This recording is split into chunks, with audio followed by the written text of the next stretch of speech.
वल्क़लमि वमा यस्तून। नाज़रीन गिरामी, अस्सलामु अलैकुम वरहमतुल्लाहि वबरकातुहू। सीधी बात के ताज़ा तरीन खबरों में आप लोगों का इस्तकबाल है। आइए सबसे पहले आज की सुर्खियों पर नजर करते हैं। योगी हुकूमत ने फिर बदला एक तारीखी शहर का नाम, बस्ती का नाम बदलकर वशिष्ठ नगर करने का किया फैसला। कोरोना वायरस के शिबह में एक शख्स ने की खुदकुशी। 16 फरवरी को केजरीवाल तन्हा नहीं, पूरी काबीना के साथ लेंगे हलफ। दिल्ली जिस सीट पर नीतीश शाह ने साथ की थी रैली, वहां बीजेपी को मिली रिकॉर्ड शिकस्त। रसोई गैस की कीमत में इजाफा, हुकूमत का सफाकाना खत्म, मायावती का बयान। चीन कोरोना वायरस से मरने वालों की तादाद 1100 के पार, 44,000 से ज्यादा अफराद मुतासिर। जस्टिस शांता नेगोदार ने खुद को उमर अब्दुल्ला हिरासत मामले से अलग किया। आइंदा समाज जुमा को। बेटा चीन से निकलकर घर आ जाओ, बाप बेटी की राह तकते चल बसा। कैदियों के लिए वोटिंग राइट्स की गुजारिश करने वाली अर्जी दिल्ली हाईकोर्ट ने खारिज की। गोली मारो का नारा देने वाले बीजेपी उम्मीदवारों की दिल्ली इंतखाबात में करारी शिकस्त। सीबीआई के साबिक स्पेशल डायरेक्टर राकेश थाना को रिश्वत मामले में क्लीन चिट मिली। पाकिस्तान की गली कूचे सद एर्दोगान के एजाज में जश्न का समा पेश कर रहे हैं। वेनेजुएला गुआइडो की वतन वापसी, हामी और मुखालिफिन का रद्द अमल। तुर्की कमांडोज पर मुश्तमिल बख्तरबंद गाड़ियां सरहद पर पहुंच गई। तुर्की और रूस के वफूद मास्को में मुज़ाकरात की मेज पर आएंगे, एर्दोगान का बयान। बर्किना फासो रजाकार मलेशिया ने 14 दहशतगर्दों को बेबस कर दिया। नाज़रीन गिरामी, अस्सलामु अलैकुम वरहमतुल्लाहि वबरकातुहू। सीधी बात के ताज़ा तरीन खबरों में आप लोगों का इस्तकबाल है। नाज़रीन, मैं अंसार अजीज नदवी आज की ताज़ा तरीन खबरें लेकर आप लोगों के खिदमत में हाजिर हूँ। तफसीरात में जाने से पहले मैं आप लोगों को इत्तला कर दूं कि आज के दोनों प्राइम टाइम शाये हो चुके हैं, जिस पर अहम तरीन खबरों पर तबसरा हुआ है। वायरल वीडियोस आप लोगों के सामने पेश की गई हैं और बहुत सारे अलग अलग खबरें जिसका सामने आना ज़रूरी है उसको पेश की गई हैं। आप लोग जाएं, देखें, दूसरों तक फैलाने की कोशिश करें। इसके अलावा हमारे 1 मिलियन सब्सक्राइबर्स के दौड़ में, मिशन में शामिल हों। नए अफराद को सीधी बात से जोड़ने की कोशिश करें, सब्सक्राइबर्स बनाएं। इसके अलावा नाज़रीन, जो स्क्रीन पर अपील की जा रही है उस पर भी आप लोग ज़रूर गौर करें। वो लोग जो अभी तक नहीं इस सिलसिले में संजीदगी से लिया है और जो नए अफराद सीधी बात को देख रहे हैं। पहली खबर है आज की इलाहाबाद से। यूपी में इन दिनों मुगलों के ज़माने में बसाए गए शहरों के नाम तब्दील करने की सियासत ज़ोरों पर चल रही है। मुगल सराय, फैज़ाबाद और इलाहाबाद का नाम तब्दील करने के बाद योगी हुकूमत ने अब बस्ती ज़िला का नाम बदल करने का फैसला कर लिया है।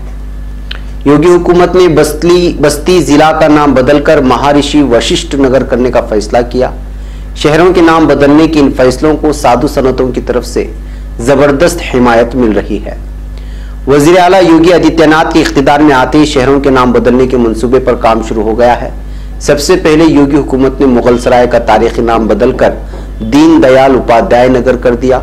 उसके बाद इलाहाबाद का प्रयागराज और फैज़ाबाद का नाम बदलकर अयोध्या कर दिया। अब योगी हुकूमत ने रियासत के कदीम जिला बस्ती का नाम बदलकर वशिष्ठ नगर करने का फैसला किया है। योगी हुकूमत के इस फैसले का साधु संतों की तरफ से खैर मकदम भी किया जा रहा है, जबकि बहुत सारे तबसरे ऐसे ही आ रहे हैं कि इनको सिवाय नाम बदलने के दूसरी कोई कार्रवाई नहीं आती। अब खबर हैदराबाद से। कोरोना वायरस के शिबह में एक शख्स ने खुदकुशी कर ली है। यह वाकया आंध्र प्रदेश के जिला चित्तूर में पेश आया है। तफसीलात के मुताबिक जिला के थोतम्बड़ू गांव से ताल्लुक रखने वाला 54 साला बाला कृष्णैया तिब्बी जांच के लिए रोया सरकारी अस्पताल पहुंचा। उसके अरकान में खानदान के मुताबिक डॉक्टर्स को दी गई गलत मालूमात की बुनियाद पर उस शख्स ने शिबा किया कि वो कोरोना वायरस से मुतासिर है, जबकि वो पेशाब के इन्फेक्शन के इलाज के लिए अस्पताल आया था। बाला कृष्णैया के बेटे ने कहा कि जब उसके वालिद को बताया गया कि वो किसी भी वायरस का शिकार नहीं हुआ है तो उसने उनकी बात सुनने से इनकार कर दिया और तमाम देहातियों से कहा कि वो उससे दूर रहें। उसके बेटे ने मजीद कहा कि डॉक्टर्स ने उसके तर्ज जिंदगी में बदलाव करने की हिदायत दी। ताहम बाला कृष्णैया ने अपने आप ये महसूस कर लिया कि वो इस मूजी वायरस का शिकार हो गया है। उसने अपने आप को कमरे में बंद कर लिया और तमाम अरकान खानदान को हिदायत दी कि वो उसके करीब ना आए। उसने कमरे में फांसी लेकर खुदकुशी कर ली।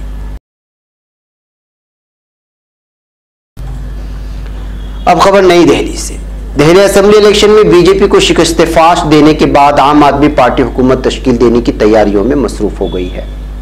12 फरवरी की सुबह आम आदमी पार्टी कानून साज पार्टी की मीटिंग में अरविंद केजरीवाल को लीडर मुंतखब किया गया और फिर ऐलान किया गया कि वजीर आला ओहदे का हलफ 16 फरवरी को रामलीला मैदान में लेंगे।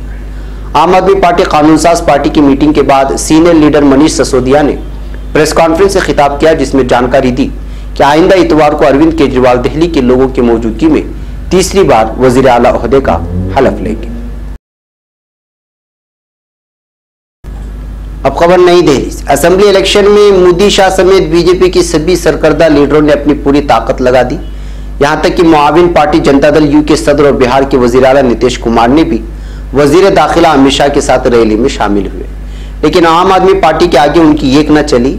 दोनों की मुश्तरका ताकत ने भी उन्हें जीत न दिला सकी। नीतीश कुमार और अमित शाह का उम्मीदवार न सिर्फ केजरीवाल के उम्मीदवार के सामने माजूर नजर आया, बल्कि ये शिकस्त 2020 में दिल्ली की सबसे बड़ी शिकस्त बनकर तारीख में दर्ज हो गई। दिल्ली असेंबली इंतखाबात में अमित शाह बिल्कुल बेअसर साबित हुए। अमित शाह का घर घर घूमना भी काम न आया।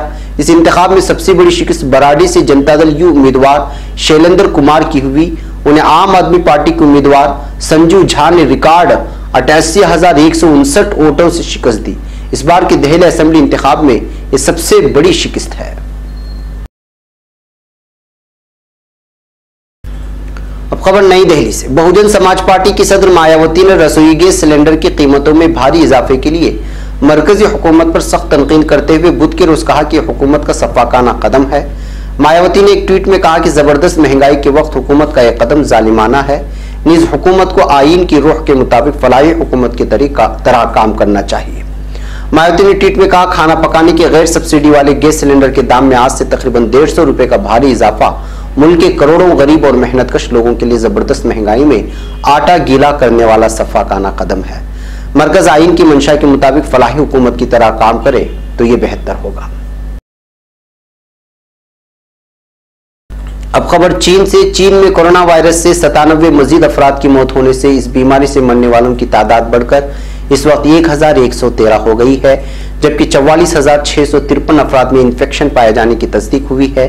चीन के नेशनल हेल्थ कमीशन ने बुध के रोज एक बयान जारी करके ये इत्तला दी है।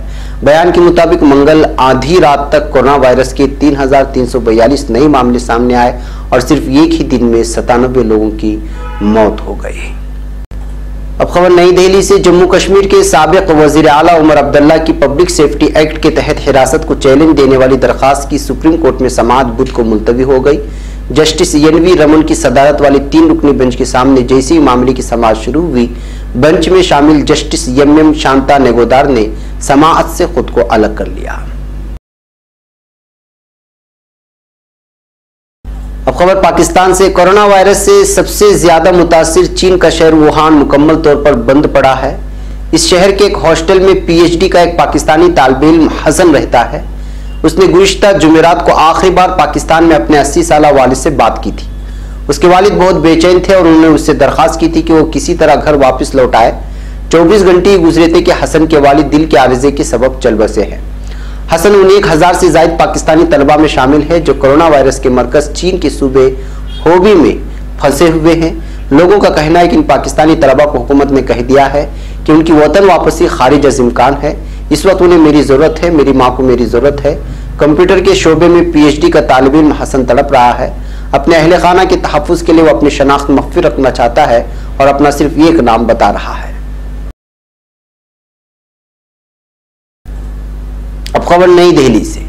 दिल्ली हाईकोर्ट ने कैदियों को वोटिंग राइट्स देने की गुजारिश करने वाली एक PIL ये कहते हुए खारिज कर दी कि ये सहूलत कानून के तहत मुहैया कराई गई है और उसे कानून के जरिए से छीना जा सकता है।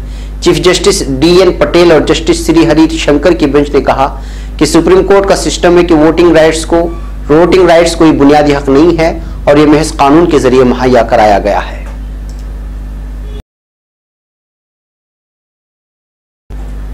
अब खबर नई दिल्ली से। दिल्ली असेंबली इंतखाबात में लोगों ने आम आदमी पार्टी को एक बार फिर बड़ा मैंडेट दिया और उसके साथ ही इन रहनुमाओं और उम्मीदवारों को खारिज कर दिया जिन्होंने इस इंतखाब के दौरान या इससे पहले मुतनाज़ बयान दिए थे। इस सिलसिले में सबसे अहम नाम बीजेपी रहनुमा कपिल मिश्रा का है, जिसको मॉडल टाउन से हार का सामना करना पड़ा है। गोली मारो का नारा और हिंदुस्तान बनाम पाकिस्तान से मुतालिक बयान देने वाला मिश्रा को आम आदमी पार्टी के मौजूदा एमएलए अखिलेशपति त्रिपाठी ने 11,133 वोटों से शिकस्त दी। मिश्रा पहले आम आदमी पार्टी में था और पिछली बार करावल नगर से एमएलए बना था। शहरी तरमीम में कानून की मुखालिफत में मुजाहरा कर रहे लोगों के खिलाफ निकाले गए मार्च में मिश्रा ने मुल्क के गद्दारों को गोली मारो और इसके अलावा जो आगे लफ्ज जोड़ते हैं वो जोड़ करके नारा लगाया था। यही नहीं, वोटिंग से कुछ दिन पहले मिश्रा ने ट्वीट करके इस इंतखाब को हिंदुस्तान बनाम पाकिस्तान का मुकाबला करार दिया था। इसके इस बयान को लेकर तनाजा खड़ा हुआ था और इलेक्शन कमीशन ने इसको कुछ दिन के लिए तशहीर से रोक भी दिया था। अब खबर नई दिल्ली से। सीबीआई ने गुज़िश्ता मंगल को अपने साबिक खुसूसी डायरेक्टर राकेश थाना को रिश्वत मामले में क्लीन चिट दे दी है। इस मामले की वजह से गुज़िश्ता साल जांच एजेंसी काफी तनाजा हुआ। मरकजी जांच ब्यूरो ने इस थाना से जुड़े रिश्वत के एक मामले में दुबई के सनतकार और मुबैना सालिस मनोज प्रसाद के खिलाफ मंगल को चार्जशीट दायर की। वहीं प्रसाद के भाई सोमेश्वर श्रीवास्तव और सर सलील मित्तल के खिलाफ तफ्तीश जारी की है। हालांकि सीबीआई ने खुसूसी सीबीआई जज संजीव अग्रवाल के सामने दायर फर्द जुर्म में इस थाना को क्लीन चिट दी। एजेंसी ने साथ ही रॉ चीफ एस.के. गोयल को मामले में पाक साफ कर दिया है, जो इस मामले में जांच के घेरे में था।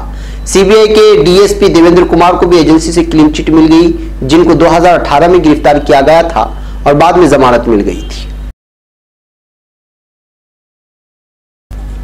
अब खबर पाकिस्तान से। सदर रजब तैयब एर्दोगान को खुशामदीद कहने के लिए दाल हुकूमत इस्लामाबाद की सड़कों को इस वक्त सजाया गया है। पाकिस्तान की गली कूचों को सदर एर्दोगान की तस्वीर और तुर्क परचमों से आरास्ता किया गया है। शाहराहों के अलावा कॉन्स्टिट्यूशंस और क्याम करने वाले होटल और हवाई अड्डों की गुजरगाहों को भी परचमों से सजी हुई नजर आ रही है। अब खबर वेनेजुएला से। वेनेजुएला में खुद को अबूरी सदर ऐलान करने वाले हिज़्ब इख्तिलाफ के असेंबली मेंबर हवान गुआइडो को वतन वापसी पर सख्त रद्द-ए-अमल का सामना करना पड़ा है। दाल हुकूमत काराकास के शिमाल में वाक़े माइकोइटा साइमन बोलेरा इंटरनेशनल एयरपोर्ट्स पहुंचने पर पासपोर्ट कंट्रोल के हिस्से में उन्हें किसी रुकावट का सामना नहीं हुआ, लेकिन सोशल मीडिया से शेयर किए जाने वाली वीडियो मनाजिर के मुताबिक एयरपोर्ट पर उन्हें बाद शहरियों की सख्त रद्द-ए-अमल का सामना करना पड़ा है।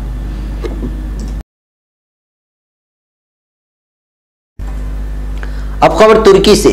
तुर्क मुसल्ला अफवाज की तरफ से सरहदी यूनिटों को बख्तरबंद गाड़ियों और कमांडोज की कुमक भेज दी गई है। तुर्की की मुख्तलिफ यूनिटों से कमांडोज और बख्तरबंद गाड़ियों और कानवाए जिला खताए की तहसील रेहानली को पहुंचाया गया है। हिफाजती तदाबीर के साथ इन कमांडोज को मुताल्लिका यूनिटों में भेज दिया गया है।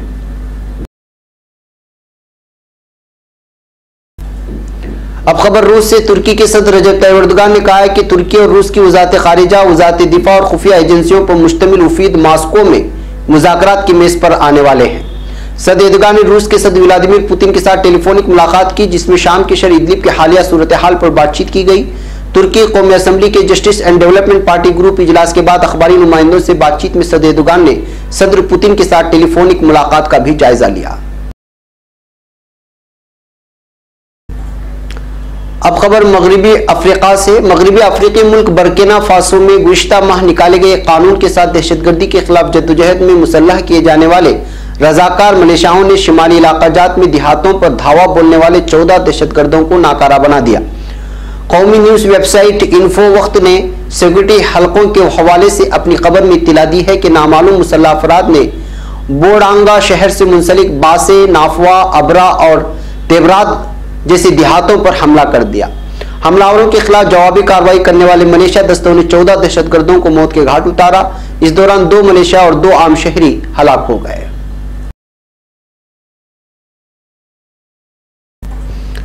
नाज़रीन, ये थी आज की ताज़ा तरीन खबरें। अगली ताज़ा तरीन खबरों के साथ फिर आपसे मुलाकात होगी। हमारी पूरी टीम को यहाँ पर इजाजत दें। अस्सलामु अलैकुम वरहमतुल्लाहि वबरकातुहू।